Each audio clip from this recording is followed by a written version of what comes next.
कहते हैं बिना मेहनत के कुछ नहीं मिल पाता, कहते हैं बिना मेहनत के कुछ नहीं पा सकते।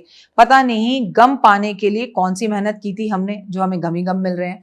नमस्कार, सुस्वागतम, वेलकम, अभिनंदन। मैं हूं आपके साथ आपकी अपनी होस्ट एंड दोस्त डॉक्टर वायरा की। सबसे पहले हर हर महादेव, घर घर महादेव।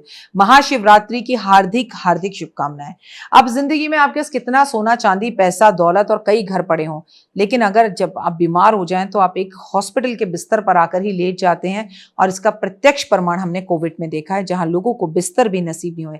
महाशिवरात्रि पर बीमारी से बचने के महाअचूक उपाय कैसे करने हैं, हुए सोनियों की हालचाल कैसे हैं आप, कैसा है आपका परिवार, कैसा है आपका संसार।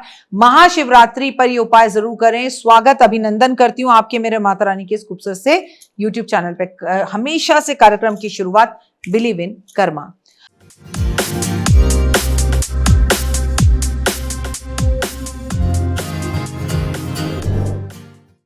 आजकल अस्पतालों में कितनी भीड़ है ये मुझे आपको बताने की जरूरत नहीं है।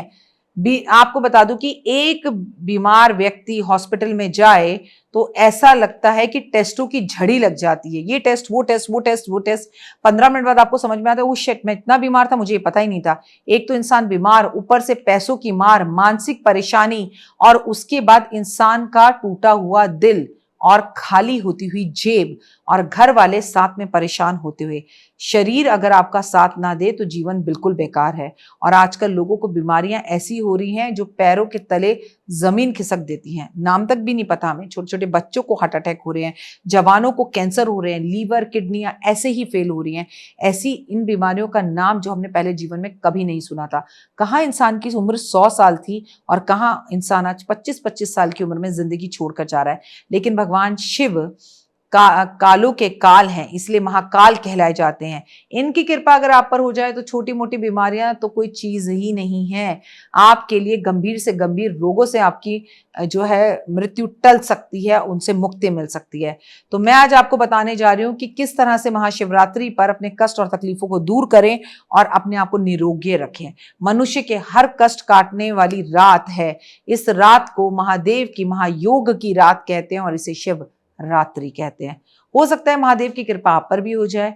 आप जो बेड़ा पार सालों से दवाइयां खाकर नहीं कर पा रहे अपना, बस इस शिवरात्रि पर मेरे बताए हुए उपायों से हो जाए। भाग दौड़ भरी इस जिंदगी में सेहत को थोड़ा आराम मिल जाए, जिसकी वजह से कई तरह की शारीरिक समस्याओं से आपको झुलसना पड़ रहा है। छोटी मोटी परेशानियां धीरे धीरे करके बीमारियों का रूप ले लेती हैं और मनुष्य अस्पताल जाते जाते, अस्पताल के चक्कर काटते काटते आधे से ज्यादा मानसिक परेशान हो जाता है। अगर आपके मन में भी विचार आते हैं कि आपके घर में हमेशा कोई ना कोई बीमार पड़ा रहता है, तो आइए, डॉक्टर अस्पताल के चक्कर काटते काटते सारा पैसा बीमारियों पर जा रहा है, तो महाशिवरात्रि की रात दिन ये उपाय कर लें। यदि किसी व्यक्ति को टीबी हो गया है तो महाशिवरात्रि वाले दिन भगवान शिव का अभिषेक शहद से उसे करना चाहिए। अगर आप ये उपाय करते हैं महाशिवरात्रि वाले दिन में या रात में, तो याद रखिए कि इसे लगातार सोमवार वाले दिन रिपीट भी करिए, जल्दी लाभ मिलेगा। अभिषेक करने के बाद शिवलिंग पर से जल का जो पानी, जो जल गिरे वो अपने ऊपर और बीमार व्यक्ति के ऊपर छिड़काव जरूर कर दें। दवाइयां लेने के बाद भी अगर आपका बुखार ठीक नहीं हो रहा है तो दवाइयों के साथ साथ महाशिवरात्रि पर शिवलिंग पर विद्वान ब्राह्मण से शिव का मंत्रों का उच्चारण करवाएं। अपने लिए महामृत्युंजय का मंत्र जाप शिवरात्रि पर जरूर करवाएं। शिव पुराण के अनुसार अगर कोई बच्चा दिमागी रूप से कमजोर है, दूध में शक्कर मिलाकर बच्चे के हाथ से शिवलिंग पर अभिषेक करवाएं, उसकी मानसिक परेशानियां दूर होंगी। खासकर अगर आपके घर में कोई भी स्पेशल चाइल्ड है तो।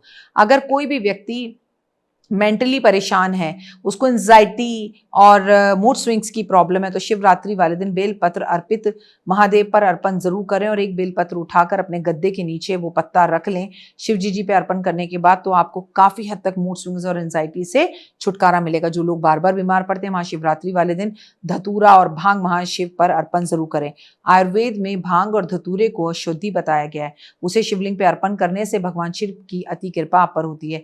देवी भागवत पुराण के अनुसार समुद्र से निकला हुआ विष पीकर शिव ने अपने गले में उसे नीचे नहीं उतरने दिया था। इस विष की गर्मी से शिव के मस्तक पर जो है वो चढ़ जाती है, अचेत हो जाते हैं, तब देवताओं ने उनके सिर पर धतूरा भांग के पत्ते रखे, लगातार जल अर्पित किया, जिससे उनके सिर की गर्मी शांत हो गई। आप सभी को शिव पर भांग धतूरा जल के साथ अर्पित करना चाहिए। कितना भी गंभीर रोग क्यों ना हो, उससे आपको मुक्ति मिलेगी। अगर गंभीर बीमारी से आप परेशान हैं, जैसे किडनी, लीवर, कैंसर या कोई ऐसी बीमारी जो मुझे ना पता हो, महाशिवरात्रि पर शमी के फूल को नीलकंठ महादेव का नाम लेकर, नीलकंठ बोलकर महादेव पर अर्पण करें। चाहे कैंसर ही क्यों ना हो गया, किडनी ही क्यों ना फेल हो गई हो, आपका डायलिसिस ही क्यों ना हो रहा हो, आपको आराम मिलेगा। इसके अलावा गाय का घी, 5 कमलगट्टे, 5 बेलपत्र और तांबे के लोटे में जल भरकर सीधे हाथ को लोटे में पकड़कर ओम नमः शिवाय करते हुए भगवान पर अर्पण करें,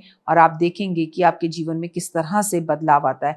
कमलगट्टे की माला महादेव पर अर्पण जरूर करें और ये कामना करें, प्रभु मेरी दवाइयों को काटो, मतलब जैसे बोलते हैं ना, गणेश मिटाओ कलेश, तो बोलो शिव काटो मेरे रोग। इससे आपके जीवन के अंदर सभी कष्ट और तकलीफें और रोग खत्म होने शुरू हो जाएंगे। महाशिवरात्रि वाले दिन तांबे के लोटे में जल भरकर 1 आंकड़े का फूल डालकर दोनों को लेकर शिवलिंग के मंदिर में जाएं। शिवलिंग पर सबसे पहले तांबे के लोटे से जल अर्पित करें। जल अर्पित करने के बाद आंकड़े का फूल शिवधारी के साथ भगवान पर अर्पण करें। महाशिवरात्रि वाले रात को शमी के पत्ते शिवलिंग पर अर्पण करने चाहिए, शहद मिलाकर ओम नमः शिवाय का नाम लेते हुए। अगर कोसों कोस दूर आपसे बीमारी ना भाग जाए तो आप मेरा नाम बदल देना। श्रद्धा से करना। शमी के 11, 21, 51 पत्ते लेकर शहद में डुबोकर महाशिवलिंग पर अर्पण करना। लिंग पुराण के अनुसार ऐसा करने से कितनी भी पुरानी रोग और बीमारी क्यों ना हो, उससे मुक्ति आपको निश्चित ही मिलती है। अगर आप अस्पताल जाकर जरूरतमंद लोगों की इस दिन मदद करते हैं, दवाई, फल या खाना उन्हें भोजन देते हैं, तो आप धीरे धीरे ठीक होना शुरू हो जाएंगे। यदि आपके घर में कोई व्यक्ति बहुत लंबे समय से बीमार है, तबीयत में सुधार ही नहीं हो रहा, तो उस व्यक्ति को दक्षिण दिशा की तरफ सिर कर इसके अलावा मरीज को जो है एक पान का बीड़ा लेना है, दक्षिण दिशा की तरफ मुंह कर अपने पितरों को नमस्कार करें, फिर मंदिर जाएं और पान महादेव के ऊपर अर्पण करें, या ना पान मिले तो कम से कम पान का पत्ता अर्पण जरूर करें। परिवार में कोई सदस्य लंबे समय से बीमार है, इलाज करने के बाद भी उसकी सेहत में सुधार नहीं हो दिखाई दे रहा, तो महाशिवरात्रि वाले दिन आटा गूंद कर उसका एक पेड़ा बना लें और 1 लोटा जल लेके मरीज के ऊपर से 3 बार घुमा लें। इस जल को आसपास के पीपल के पेड़ पर अर्पण कर दें और आटे के पेड़े को उसके सर पे से 21 बार घुमाकर गाय को खिला दें। बीमार व्यक्ति के अंदर सुधार आना शुरू हो जाएगा। यदि बीमारी का पता ही नहीं चल रहा, व्यक्ति स्वस्थ नहीं हो पा रहा, महाशिवरात्रि वाले दिन 7 प्रकार के अनाज 1-1 मुट्ठी लेकर और उसे आप पानी में उबाल लें, और जब वो पानी उबल जाए तो उसको आप अपने तकिए के नीचे रखकर, तकिए के किनारे पर या पलंग के पास रखकर सो जाएं, और अगले दिन रविवार वाले दिन इसे आप जाकर पीपल के पेड़ पर अर्पण कर दें। बीमार व्यक्ति की तबीयत सही होनी शुरू हो जाएगी। बीमारी कैसी भी हो, इंसान को पूरा घर उखाड़ कर रख देती है। इसीलिए मैं आपसे कहती हूँ कि आपको अगर बीमारी से बचना है तो महादेव की पूजा करनी है, रुद्राभिषेक जरूर करना है। बीमारी को घर से बाहर निकालने के लिए अपने घर की साफ सफाई पूरी रखनी है। महाशिवरात्रि वाले दिन शिव पुराण का पाठ जरूर करना है, तभी आपका भाग्य बदलेगा और आपको निराशा हाथ नहीं आएगी। भगवान की पूजा आराधना अर्चना करते रहें और भगवान की कृपा पर बनी रहेगी। फिलहाल मुझे दीजिए इजाजत। अपना और अपनों का रखिए खासा ख्याल। जय माता दी। आप स्वस्थ रहें, मस्त रहें, दिल्ली रहें या गाजियाबाद रहें।